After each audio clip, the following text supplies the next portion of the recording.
할렐루야. 예, 우리 침묵기도에 오신 성도님들 주님의 이름으로 환영합니다.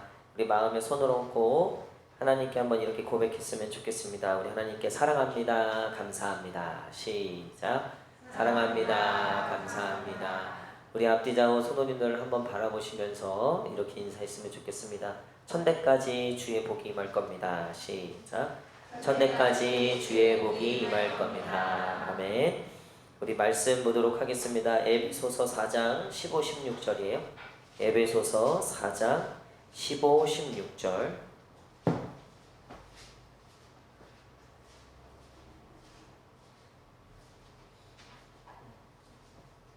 에베소서 4장 15, 16절입니다. 신약성경 314페이지 에베소서 4장 15, 16절 우리 다 함께 한 목소리로 읽겠습니다. 시작. 오직 사랑 안에서 참된 것을 하여 범사에 그에게까지 자랄지라. 그는 머리니 곧 그리스도라. 그에게서 온 몸이 각 마디를 통하여 도움을 받음으로 연결되고 결합되어 각 지체의 분량대로 역사하여 그 몸을 자라게 하며 사랑 안에서 스스로 세우느니라. 아멘. 예, 오늘 자라야 잘합니다. 자라야 잘합니다. 라는 제목으로 같이 말씀 나누도록 하겠습니다. 요즘 우리 수아 지아가 제법 컸어요. 이제 초등학교 1학년, 또 5살에서 8살, 5살 되니까요. 이제는 스스로 머리도 감고, 지가 알아서 이빨 닦고, 지가 알아서 눕습니다. 그리고 손이 이제 덜 간다는 거죠. 물론 앞으로 또 뭐 손 갈 게 있지만, 여러분 이렇게 자라야지 또 삶도 잘 살 수 있는 거죠. 여러분 예수님이 이 땅에 어떻게 오셨죠? 아기 예수로 오셨다는 거죠. 아기 예수로. 예수님이 33년을 사셨는데 3년 동안 사역하셨어요. 삶은 33년이셨는데 성경에 보니까 그 30년, 그러니까 공생이 시작하기 전에 30년을 구체적으로 뭐 나열하진 않지만 누가복음에 예수님이 어릴 적 어떤 일들이 기록되어 있어요. 복음서에 중간중간에 보면.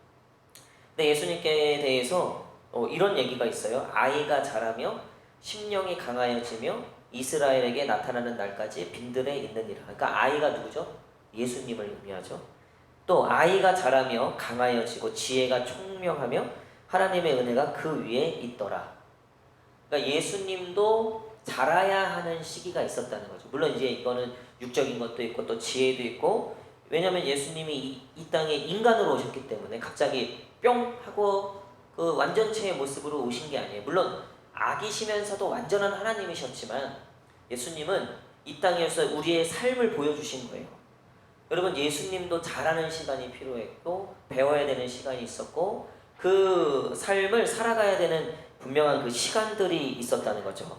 또 성경에 보면 그리스도인에게 결국 열매를 맺으라 그러죠. 근데 열매도 성장의 결과죠.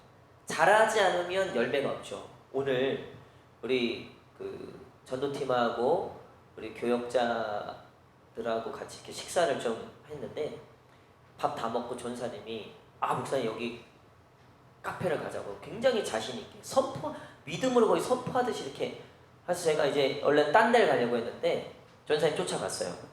그래서 이제 되게 프랜차이즈 카페도 아니고 처음 보는 카페인데 거기 2층에 올라갔는데 그 자두 주스를 먹었어요. 자두 주스. 진짜 태어나서 먹어본 주스 중에 오늘 가신 분들은 다 그 간증이 있어요. 오늘 다 은혜 받았어요. 이미 거기서. 너무 맛있는 거예요. 또 그 키위 주스. 그 키위 주스도 있는데 보통은 이제 키위 하나 넣고 거기다 뭐 설탕 때려 맞고 뭐 얼음 갈고 막 이렇게 나오는데요. 키위를 3개 반을 갈았대요. 자두도 제가 봤을 때 여러 개 갈았을 것 같아요. 너무 맛있는 거예요. 너무 맛있는 거예요. 그 열매가 자랐을 때 우리가 맛을 보는 거죠.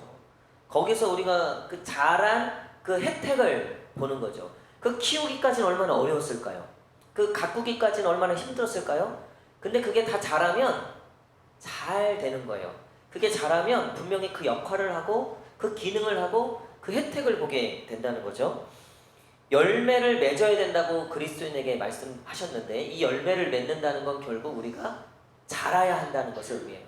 자라지 않고서는 열매를 맺을 수 없어요. 자라야지 잘하게 됩니다. 신앙도 마찬가지예요. 우리가 잘하지 않으면 신앙은 잘할 수 없어요. 제가 이번에 세미나 갔잖아요. 월요일부터 제가 거기서 굉장히 귀한 말씀을 하나 들었는데 뭐냐면 이 기도가 뭐냐? 이 기도가 이게 심장이라는 거예요. 심장. 이 기도가 심장인데 이 심장이 멈추면 사실은 모든 게 멈추게 된다는 거죠. 그래서 이 그리스도인이어서 하나님이 이 전신갑주를 주셨는데 이 심장이 건강하지가 않으니까 이게 다 짐이 된다는 거예요. 굉장히 그 비유가 마음에 확 와닿았어요. 그러니까 우리는 다 갖췄어요. 사실은 전신갑주를 다 입은 것처럼 신앙의 경력도 되고 직분도 있고 훈련도 받았고 나름 지식도 있고 이 교회 돌아가는 거 다 알아요. 어떻게 살아야 되는지 대충 다 알아요. 성경도 웬만히 좀 알아요. 근데 문제가 뭐냐면 성장이 없으니까 이 튼튼함이 생기지 않는 거고 이 든든함이 생기지 않으니까 오히려 이 전신갑주가 사탄하고 싸워서 이길 수 있는 무기로 주셨는데 이게 오히려 나에게 너무나 무거운 짐이 되더라는 거예요. 그래서 그분은 이제 기도를 강조하기 위해서 그 표현을 하신 거죠. 그래서 기도를 해야지 심장이 강해지고 그 심장으로부터 펌프질해서 모든 근육과 모든 이 힘줄과 핏줄이 이게 건강해지면서 마음껏 활보할 수 있다는 거죠. 저는 그 비유를 들으면서 결국 우리가 잘하지 않고서는 전신갑주도 입을 수 없다. 아니 다윗이 그건 이제 부정적 비유였지만 다윗이 사울의 갑옷을 입혀놓으니까 다윗이 뭐래요? 이거 거추장스럽다, 어렵다 그런 얘기를 하잖아요. 지금 어린아이한테 암만 좋은 무기를 갖다주고 온갖 것을 줘도요 지혜가 자라지 않고 이 멘탈과 피지컬이 성장하지 않으면 그건 오히려 무기가 되기보다는 독이 될 수 있다는 거죠. 여러분 그래서 우리는 신앙이 자라야 해요. 오늘 말씀도 그 얘기예요. 사도 바울이 15절에 보니까 우리 한번 읽겠습니다. 15절 시작. 오직 사랑 안에서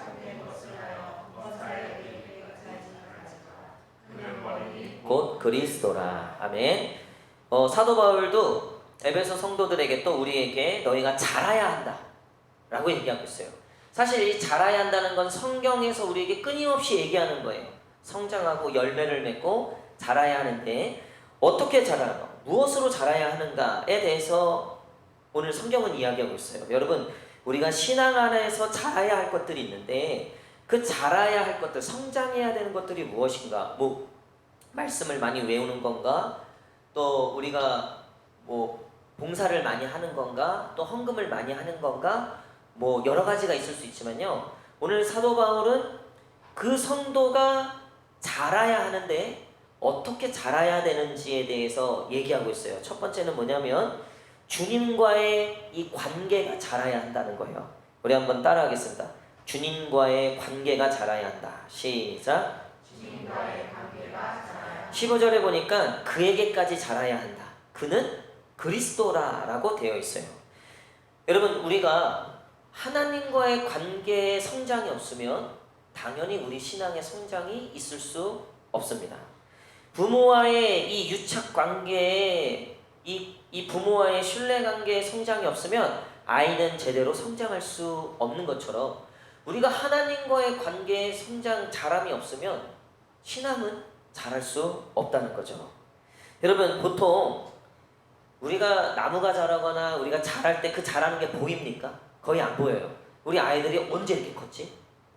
언제 이렇게 컸지? 얼마 전에 박소정 은사님이 수아지아를 이렇게 보게 됐어요. 그랬더니 왜 이렇게 컸냐는 거예요. 근데 우리가 봤을 때 여전히 아닌데 가끔 저도 오랜만에 보는 분들이 왜 이렇게 컸냐라고 그럴 일은 없죠. 이제는 그럴 일 없는데 우리가 사실 자라는 게 막 이렇게 보이진 않아요. 근데 어느새 보면 자라 있어요. 보통 식물들이나 것들이 밤에 자란다 그러죠. 그렇죠? 밤에 자란다. 저는 이 신앙생활에 있어서 특별히 하나님과의 관계가 언제 자라는가? 이 예배 시간도 있어요. 근데 이 예배 시간은요 엄밀히 따지면 먹는 시간이에요. 먹는 시간이고요. 자라는 시간, 내가 성장하는 시간들은요 하나님과 나와의 1대1의 만남 가운데 있다고요. 내가 가정에서도 또 직장에서도 사회에서도 내가 어디에 있든 내가 하나님과의 관계를 의식하고 하나님을 생각하고 그 하나님을 내 삶 속 전반에, 때로는 이게 예배 시간이 아닌데도, 말씀 시간이 아닌데도요, 내가 어느새 자라있는 모습을 보게 돼요. 신앙이 어디서 자랐지? 보면 오히려 가정에서 자랐다고요. 내가 직장에서 자랐다고요. 우리는 이 예배, 말씀, 기도를 통해서 먹는 거예요. 근데 자라는 건 물론 그거를 먹어서 자라지만, 우리가 근육이 자라고 우리가 지혜가 자라고 우리가 정말로 사람답게 사는 것들은요, 사회생활하면서 자라는 거죠. 그렇잖아요. 우리 자녀들 아무리 잘 먹여도 요즘처럼 잘 먹이는 때가 어디 있어요, 우리나라가. 애들이 하루에 5끼, 6끼를 먹어요. 다 챙겨줄 수 있어요. 뭐 온갖 좋은 거 다 먹어요. 옛날보다 훨씬 더 잘 먹죠. 근데 요즘 애들 보세요. 이게 제대로 자란 건가 싶을 만큼 애들이 제정신들이 아니에요. 여러분, 뭐냐면 사회성이 없는 거예요. 그 기능을 못하는 거예요. 그러니까 그거는 먹은 거지 자란 게 아니라는 거예요. 여러분, 우리도 그래요. 교회를 수십 년을 다녔는데도 성장이 없는 거예요. 사회생활에서, 직장생활에서, 가정에서, 또 인간관계 속에서. 왜 그런가 보니까 결국 하나님과의 1대1의 만남이 없는 거예요. 우리가 지금도 예배를 드리고 있지만 하나님과 만나고 있는가? 이건 다른 문제라는 거예요. 우리가 사회생활하고 직장생활하면서도 그곳 가운데서도 하나님을 만나지 못하면, 하나님과의 관계가 자라지 못하면 세상에서는 성장이 있을 수 있죠. 그러니까 내가 햄버거 먹고 해서 몸집은 커진 거예요. 근데 속은 영광인 거죠. 마치 그래요. 내가 직장에서나 가정에서 전혀 하나님과의 관계가 없다? 이러면 겉은 교회 다니고 직분자고 리더고 그래도요, 성장이 없는 거예요. 사람이 없는 거예요. 여러분, 이 주님과의 관계가 더욱더 든든하게 성장해 가시는 저와 여러분 되시기를 간절히 축복합니다. 여러분, 근데 이 주님과의 관계는요, 굉장히 좋은 하나님의 선물이 있습니다. 그건 뭐냐면, 주님과의 관계의 주도권이 나에게 있는 게 아니라 하나님께 있다는 거예요. 이게 무슨 얘기냐면요, 여러분, 내가 하나님 안에서 자라기를 원한다면요, 하나님은 그거 잘하게 하신다는 거예요. 할렐루야. 여러분, 내가 세상에서 내가 성공하고 크고자 해도요, 그거 내가 하는 만큼 되지 않아요. 수고의 떡을 먹지 못할 때가 너무나 많아요. 근데 내가 하나님과의 이 관계를 내가 정말 성장하고 싶다, 내가 정말 이것들을 내가 키워내고 보고 싶다 라는 마음들이 있으면요, 하나님은 그 마음에 반드시 응답하신다고 약속해 주셨다는 거예요. 여러분, 결국 하나님과의 관계는요, 결국 그 주도권이 하나님께 있어요. 여러분, 생각해 보세요. 만약에 내가 주도권이 있어서 하나님과의 관계를 결정했다면요, 여기 남아있을 사람 없어요. 벌써 하나님 떠났을 거예요. 그러고도 남았을 거예요. 근데 이런 연약하고 부족한 나를 오늘도 포기하지 않고 하나님이 여전히 나를 붙잡고 계셨기 때문에, 그 하나님이 나의 그 관계를 그래도 주도하고 계시기 때문에 내가 여기까지 왔죠. 대신 억지로 끌려온 거죠. 그냥 질질질 끌려온 거예요. 끌려는 왔는데 성장은 없어요. 근데 어느 날 얘가 철이 든 거야. 바뀌었어. 보니까 나한테 교과서도 있고 책도 있고 책상도 있고 의자도 있네. 공부하는 환경이 다 돼 있네. 그때부터는 성장하는 거야. 막 자라는 거예요. 여러분, 우리가 하나님과의 관계에 욕심을 내기 시작하면요, 내가 그 관계를 성장시키고자 하는 의지가 있다면요, 하나님은 그것을 반드시 응답하시겠다고 약속하셨다는 거예요. 여러분, 하나님과의 관계에 욕심이 있기를 간절히 축복합니다. 세상에서 하나님이 사랑하는 사람이 누구예요? 하나님이 제일 사랑하는 사람이 누굽니까? 세상에서 누구예요? 확실해요? 그런 확신도 없다고요. 하나님과의 관계가 든든하지 못하면 그런 확신도 없어요. 거기에 의심이 있죠. 오히려 하나님이 나를 사랑하나? 오히려 의심만 많아요. 그게 관계가 약하다는 증거예요. 근데 이 관계가 강하면요, 근자감이라고 하죠. 근자감. 근거 없는 자신감이라고 하더라고요. 이 하나님과의 관계에 이 하나님의 주권적 이 주도성을 우리가 믿는 순간 이 관계가요, 얼마나 좋고 이 하나님과의 관계가 세상의 어떤 관계보다 가장 쉬운 거예요. 여러분, 하나님과의 관계에 욕심을 내시기를 축복합니다. 우리는 그저 다른 것에 그냥 마음이 다 뺏겨 있으니까 세상 어려운 거죠, 하나님과의 관계가. 제가 그 10계명 1계명 저번 주에 설교할 때 너는 나 외에 다른 신을 두지 말라. 이거는 오히려 관계가 쉬워지는 거예요. 결혼하기 전에 인기가 많으니까 수많은 여자들의 사모가 있어서 안 되겠네요. 아니, 우리 사모를, 그러니까 내가 결혼하기 전에는 이 여자도 괜찮아 보이고, 저 여자도 괜찮아 보이고, 이 남자도 괜찮아 보이고, 저 남자도 괜찮아 보이고, 그래 이 남자도 만나고 저 남자도 만나고. 근데 정함이 없어. 이게 근데 계속된다고 생각해 보세요. 결혼을 어떻게 하겠어요? 확신이 없는데. 처음에는 좋죠. 인기도 많고 뭐 많이 많. 근데 내가 결혼이라는 것을 어떻게 하겠냐고요. 하나를 정해야지. 하나를 정할 때 결혼의 가정이라는 것이 이루어지는 거죠. 여러분, 우리도 마찬가지예요. 내가 하나님과의 관계를 내 삶의 최고, 가장 중요한 걸로 내가 결정하겠다. 이게 되는 순간 더 이상의 고민은 사라지는 거예요. 딴 것 기웃거릴 필요가 없어지는 거예요. 게다가 그 관계에 대한 주도권이 선하신 하나님께 있기 때문에요. 세상에 이것만큼 가장 안전하고 보장되어 있는 관계는 없다는 거예요. 요즘 현대인들은 관계에 고프다 그러잖아요. 그래서 직접 관계하기는 어려우니까 익명으로 관계하기를 원하고요. 또 직접 이 자신의 어떤 부족한 모습까지 들키면 관계를 못 맺을 것 같아서 인스타그램이나 뭐 그런 거에 자기의 잘난 부분들만 드러낸다잖아요. 그렇게 해서라도 자기의 어떤 부끄러움들을 감춰보려고. 여러분, 부끄러움을 감춰서 올바른 관계가 되어집니까? 그런 건 없어요. 그거는 거래예요. 그거는 거래하는 거죠. 서로의 필요에 의해서 적당한 선에서 부끄러움이 드러나는 순간 깨지는 거예요. 여러분, 근데 하나님이 우리와의 관계를 맺으실 때 우리가 죄인 되었을 때 맺었어요. 할렐루야. 우리의 가장 비참한 꼴을 보셨을 때 맺으셨다는 거예요.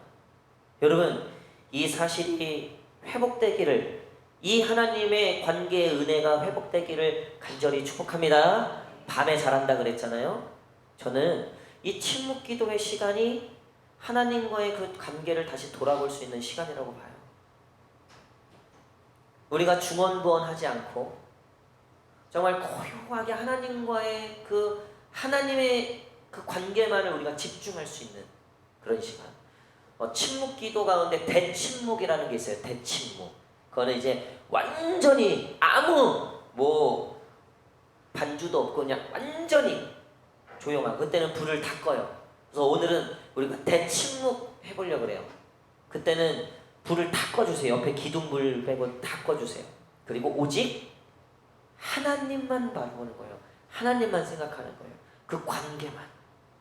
그 관계 가운데 하나님이 주도권이 있으시다 그랬잖아요. 분명히 오늘 우리가 하나님을 생각할 때 하나님께서 우리에게 음성 주시고 말씀하실 줄 믿습니다. 여러분, 이 하나님과의 관계가 회복되면 자연스럽게 따라오는 게 있어요. 그게 두 번째 성장인데요. 그게 뭐냐면 나와의 관계가 성장이 돼요. 우리 한번 따라하겠습니다. 나와의 관계가 자란다. 시작. 나와의 관계가 자란다. 여러분, 하나님과의 관계가 자라면서 동시에 나에 대한 관계가 자라게 돼요. 자, 15, 16절 다시 한번 읽겠습니다. 15, 16절 시작. 오직 사랑 안에서 참된 것을 하여 범사에 그에게까지 자랄지라. 그는 머리니 곧 그리스도라. 그에게서 온 몸이 각 마디를 통하여 도움을 받음으로 연결되고 결합되어 각 지체의 분량대로 역사하여 그 몸을 자라게 하며 사랑 안에서 스스로 세우느니라. 아멘. 자, 마지막에 보니까 스스로 세우느니라 라고 되어 있어요. 그전에는요 너무 많이 넘어졌다고요. 근데 하나님이라는 든든한 반석이 딱 세워지니까 설 수 있는 거예요. 할렐루야. 여러분, 하나님과의 관계 회복이요, 열등감을 몰아낼 수 있는 비결이에요. 타인과의 비교에 대해서 더 이상 의심하지 않고 절망하지 않는 비결이라고요.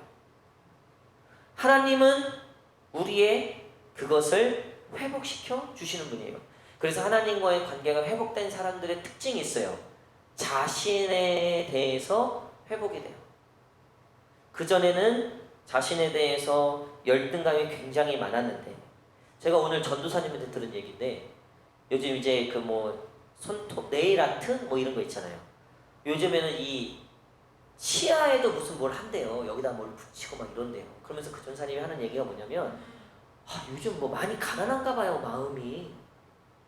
그러니까 막 뭐라도 해갖고 막 뭐 마음을 뭔가 좀 표현해야 될 것 같고, 자기를 막, 그러니까 뭔가, 물론 그게 뭐 다 가난하다 뭐 그렇게 얘기할 수는 없지만요. 여러분, 가끔 소그룹이나 이렇게 보면 좀 튀는 행동하는 사람들 있죠. 그리고 자꾸 이게 좀 약간 이상한 행동을 하는 사람들이 있어요. 그리고 뭐 쉽게 화를 내고, 이상하게 관계가 참 어려워. 꼭 보면 관계가 좀 어려워져. 처음에는 좋았다가도 결국에 보면 관계가 꼭 뭔가 좀 불편해져. 내가 돌아보니 내 관계가 늘 그래. 그 왜 그런 줄 아세요? 나와의 관계가 건강하지 않기 때문에 그래요. 나와의 관계가. 여러분, 내 나와의 관계가 성장하려면 다내가 스스로 설 수 있는 든든함이 있기 위해서는요, 하나님과의 관계가 회복돼야 된다는 거예요. 여러분, 그래서 하나님과의 관계가 회복된 사람들의 특징을 보세요. 이제는요, 더 이상 자신에 대한 의심이 없어요. 내가 왜 이런 집안에서 태어났을까? 나는 왜 이렇게 태어났을까? 나는 왜 이렇게 생겼을까? 나는 왜? 더 이상 그 질문이 없어요. 물론 아프죠. 때로는 그게 나에게 큰 어려움이 돼요. 사도 바울도 큰 병이 있었고 정말 어려움이 많았어요. 말도 어눌했다고 되어 있어요. 말도 글로는 잘하는데 내가 말은 어눌하다. 여러분, 설교자가 말이 이거 듣겠어요, 여러분? 등록하겠어요, 교회? 사도 바울이 그랬다는 거예요.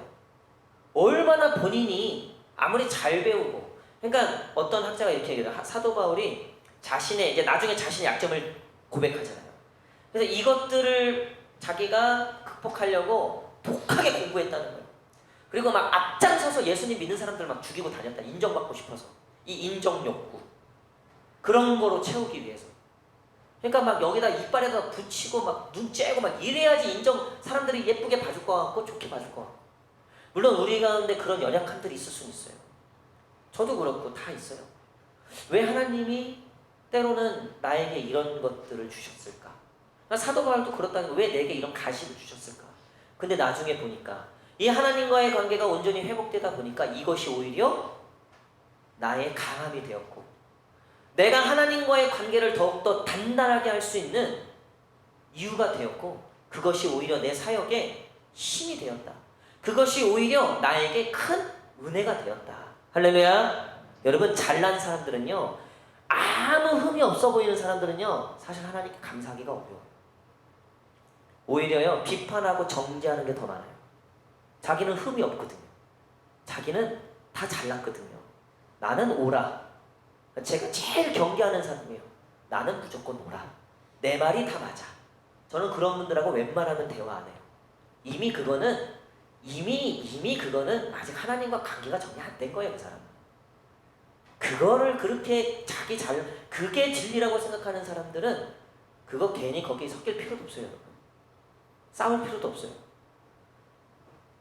오히려 자신의 연약함이나 자신의 이 부족함이 간증이 되고요. 이것이 오히려 하나님이 얼마나 위대하신가에 대한 나의 고백이 된다고요. 저는 제 연약함을 굳이 숨기지 않으려고.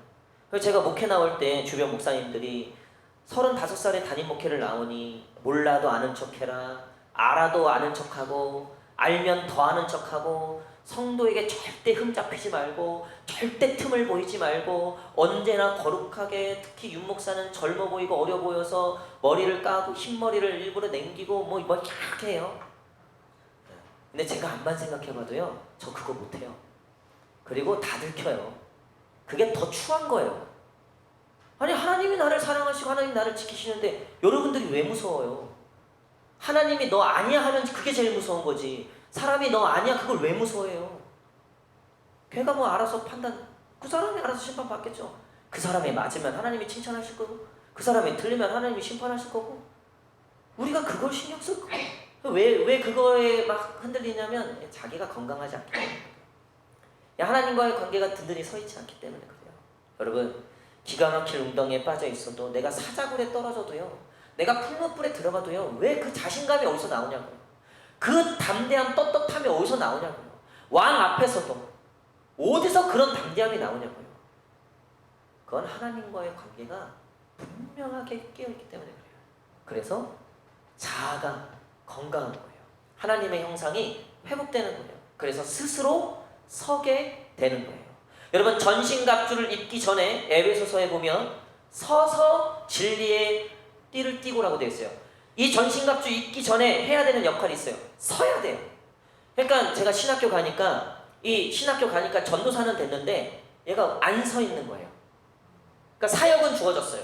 막 전신갑주도 입어야 돼.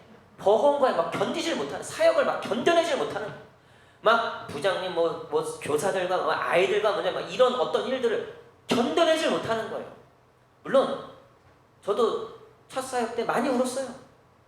근데 그때는요 하나님을 붙잡아야 되는 거예요. 하나님. 그때 뭐 스킬을 배우고 성도랑 이제 말 섞지 말아야 되겠다. 그래서 독해진다고요. 오히려 잘못되면. 그래서 교회에서도 독해진 사람들이 있어요. 그냥 조금만 건드리면 그냥 아주 그냥 확 독해져서 그래요. 그냥 스스로 쓴 게 아니에요. 그건 그냥 독해진 거예요. 오히려 하나님 관계가 회복되고 선 사람들은요 용서할 줄 알아요. 연말 되면요 그 사람들을 다 품고 있어요. 할렐루야. 여러분 그 반석 위에 나무가 세워지고 그 그늘 아래 사람들이 모이게 된다고요. 그래서 마지막 하나님 관계가 성장하고 그러면 나와의 관계가 성장되고 마지막 어떻게 돼요? 타인과의 관계가 성장되는 거예요. 그게 16절에 보면 그에게서 온 몸이 각 마디를 통하여 도움을 받음으로 연결되고 결합되어 각 지체의 분량대로 역사하여 그 몸을 자라게 하며 사랑 안에서 스스로 세우느니라. 아멘. 여러분 이제 우리가 연결되기 시작하는 거예요.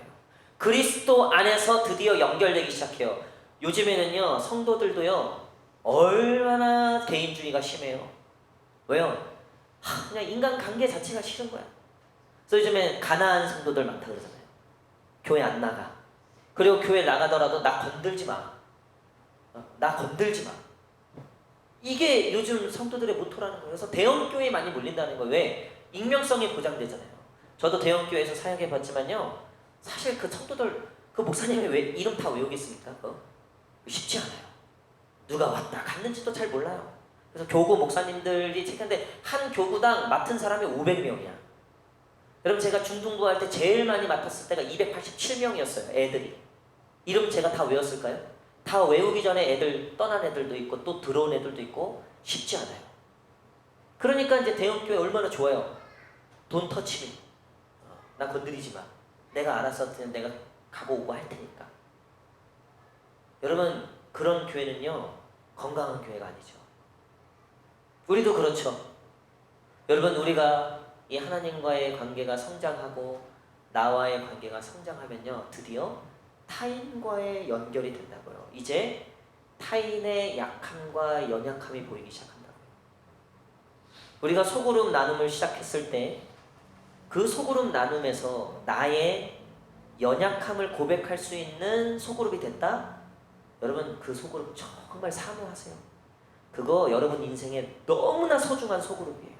근데 막상 모였는데 그냥 말은 안 해서 그렇지 사실 수박 겉핥기 하고 있어요. 아직 성장이 필요한 거죠. 아직 연결되기에는 아직 조금 더 자라야 하는 거죠. 여러분 부부관계에도요 그런 얘기를 나눌 수 없으면요 연결될 수가 없죠. 그렇잖아요. 하나님과의 관계가 회복됨으로써 이 관계가 성장함으로써 우리에게 주어지는 이 나와의 관계가 회복되고 타인과의 관계가 회복되는 결국 그래서 뭘 이뤄요? 교회를 이루는 거예요. 그게 공동체를 이루는 겁니다. 왜 우리가 하나님과의 관계가 성장되어야 하는지 이유는 분명합니다. 오늘 사도 바울은 하나님과의 이 관계가 다시 회복됨으로써 결국 얼마나 많은 공동체를 세워갑니까? 사도 바울이 가는 곳곳마다 공동체가 세워지는 거예요. 다 망해가던 공동체가 사도 바울 편지 한 장이면 다시 세워지는 거예요. 사도 바울의 방문 한 번이면 다시 세워지는 거예요. 사도 바울은요, 이 관계가 굉장히 훈련되고 연습되고 굉장히 성장되어 있는 큰 나무와 같은 사람이 되어 있었다는 거죠. 이 사도 바울은 여기까지 오는 것이 쉽지 않았습니다. 이 에베소서를 어디서 쓰고 있습니까?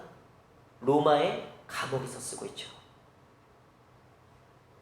무슨 하나님과의 관계 성장이고 나와의 관계 성장이고 타인과의 관계 성장이 그럼 뭐에 감옥에 있는데 인생 완전히 종쳤는데 여러분 그럼에도 불구하고 사도 바울은요 흔들림이 없어요. 추후에 조금의 의심도 없어요. 여전히 이것을 이야기하고 있어요. 담대하게 쓰고 있어요. 여러분 삶에 기가 막힐 웅덩이에 빠지고 감당할 수 없을 것만 같은 고난과 시련이 오더라도요 하나님과의 관계가 든든히 서 있는 사람들, 그 관계가 성장하고 있는 사람들은요 결국 그 아픔은 문제가 안 돼요. 오히려 약할 때 강한 때듯 그 일들은 오히려 나와의 관계도 든든하게 하고 타인과의 관계도 든든하게 하는 밑거름이 될 뿐이에요.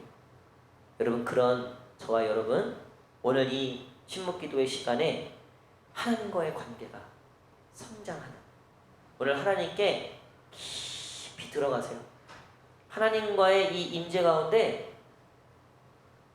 여러분 어려운 거 아니에요. 그냥 우리가 사모하는 거예요. 그냥 하나님만 바라보는 거예요. 그러니까 하나님만 생각하는 거예요. 그러면 하나님이 주도권이 있으시다 그랬잖아요.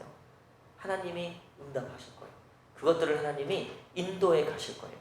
오늘 그렇게 우리가 한 15분 정도 이제 침묵 기도로 제가 이제 인도할 텐데 오늘 이 하나님과의 관계가 정말 성장해야 되겠다. 내 문제가 여기서 걸려 있었구나.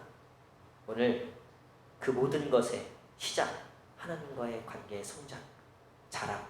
오늘 그것이 있는 저와 여러분 되시기를 간절히 축복합니다.